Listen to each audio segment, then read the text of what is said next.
force. On July 10th, 2020, Public Citizen tweeted that law and order is a racist dog whistle. Do you stand by these statements? Well, I appreciate the depths of which you've gone of research. In the context of all those statements, yes, sir. So all of those things are racist? If you want to go through them, we can talk So about here's, them, sure. I'm really glad. No, hold on. What started as a routine Senate hearing turned into a full-blown political firestorm. Missouri Senator Eric Schmitt didn't just question a witness, he dismantled the entire narrative behind a Soros-funded activist group, and he did it on the record. Today, we're breaking down the moment that's now going viral and why it matters far beyond this hearing. Welcome back to the Capitol Current, where we cut through the noise and bring you what actually happened on Capitol Hill. If you're new here, hit subscribe, because moments like this are becoming more common and more consequential. Let's get into it. Senator Schmitt. Thank you, Mr. Chairman. American citizenship is a gift, but also a sacred duty. It comes with extraordinary rights and important responsibilities. Responsibilities are a precondition to those rights. That's why our forefathers created strict rules for naturalizing new citizens. On the front end, those who wish to become Americans must prove they are persons of good moral character and loyal to our country and attached to our Constitution. On the back end, we have the ability to revoke the citizenship of those who lie or deceive us in the process of securing it. We've seen those standards of citizenship be debased. Look at the stories of just the past few months in Minneapolis, case after case, naturalized U.S. citizens behaving in ways that show beyond any shadow of a doubt that they were never fit for citizenship in the first place. In Minnesota, naturalized citizens defrauded our government for billions of dollars. One individual stole almost $1.7 million from a program intended for poor children. Senator Eric Schmitt opens by laying out a foundational principle. American citizenship is not just a right, it's a responsibility. He reminds the committee that naturalized citizens are required to demonstrate good moral character, loyalty to the United States, and attachment to the Constitution. And critically, he emphasizes something often overlooked. Citizenship can be revoked if it was obtained through deception. Schmitt then pivots to recent cases, particularly in Minnesota, where naturalized citizens were convicted of massive welfare and grant fraud. We're not talking about paperwork mistakes. We're talking about millions, even billions of dollars stolen from programs meant to help vulnerable Americans, including children. His message is simple. If someone commits large-scale fraud after becoming a citizen, that raises serious questions about whether they were ever eligible in the first place. Just today, a naturalized citizen in Massachusetts pled guilty to stealing over $1 million from our welfare programs. Something has to change. It's why I've introduced the Scam Act to expand and accelerate our ability to denaturalize people who should have never become citizens in the first place. If you use your new citizenship to commit massive welfare fraud, aggravated felonies, or espionage, or join drug cartels or terrorist organizations, you were never fit to be called an American at all.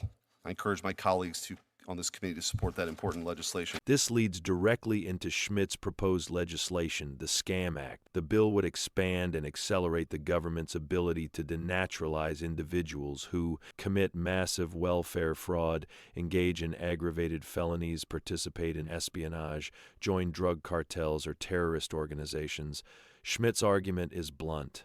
Using American citizenship as cover for serious criminal activity is proof that the system failed and that failure needs correcting. Whether you agree or disagree with denaturalization as a policy tool, this framing sets the stage for what comes next. Now, Mr. Weissman, you are the co-CEO of Public Citizen, is that correct? Co-president, yes, Okay. sir.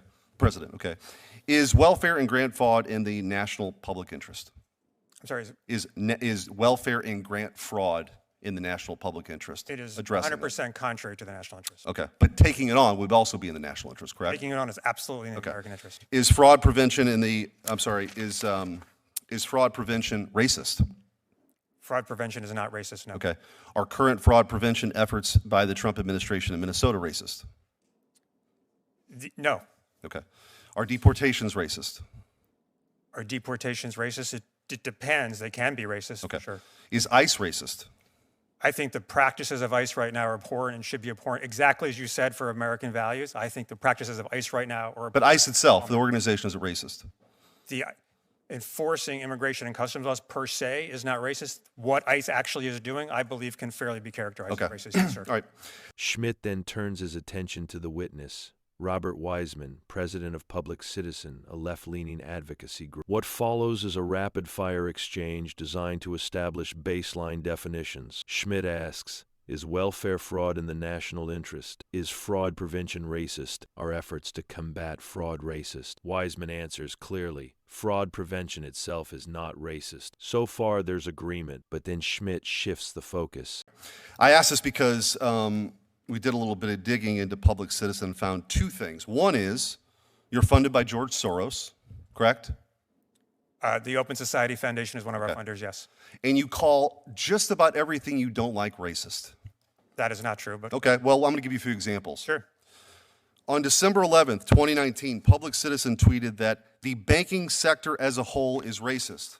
On August 17th, 2021, Public Citizen sent in a press release that algorithmic racism was a major problem and that we need to start creating anti-racist algorithms.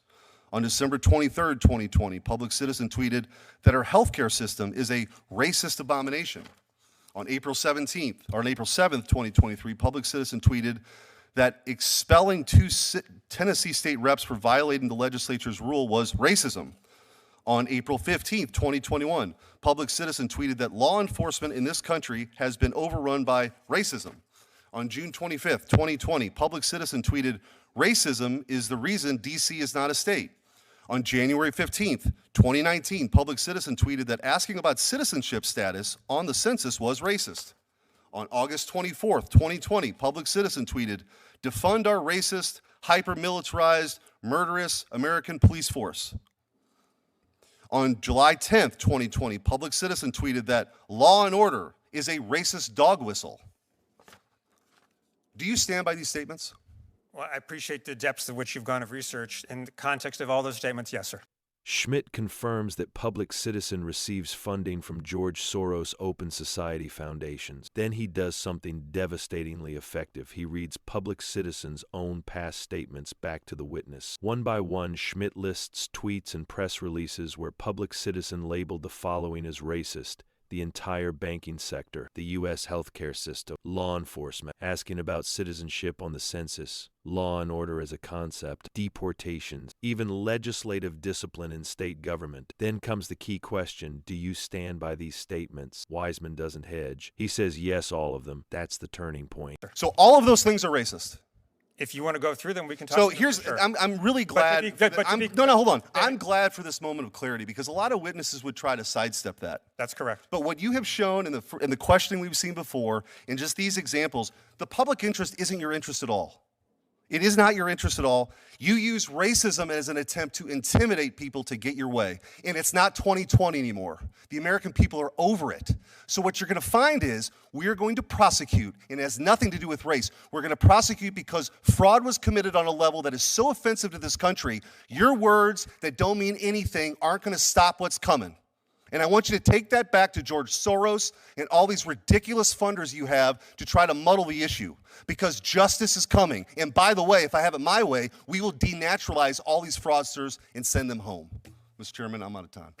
Schmitt seizes the moment. He accuses Public Citizen of weaponizing the word racism to shut down debate and intimidate policymakers. He argues that the group's idea of public interest is ideological, not practical, and not accountable. Then he delivers the line that's now circulating everywhere. It's not 2020 anymore. The American people are over it. Schmitt makes clear that fraud prosecutions are coming, not because of race, but because crimes were committed at an offensive scale. And he closes with a warning: if he has his way, fraudsters who obtain citizenship under false pretenses will be denaturalized and deported. Time expires. Gavel hits. Moment ends, but the implications don't. This exchange captures a broader shift in Washington. The automatic accusation of racism is losing its power, especially when paired against documented fraud and public admissions like these. Whether you agree with Schmitt's policy proposals or not, the strategy is clear. Force definitions, put statements on the record, and make witnesses own their claims publicly. That's why this hearing didn't just make headlines, it struck a nerve. If you found this breakdown helpful, hit like, subscribe, and share your thoughts below. Do you think denaturalization should be used in cases of large-scale fraud? Or does this go too far? This is the Capital Current. We'll see you next time.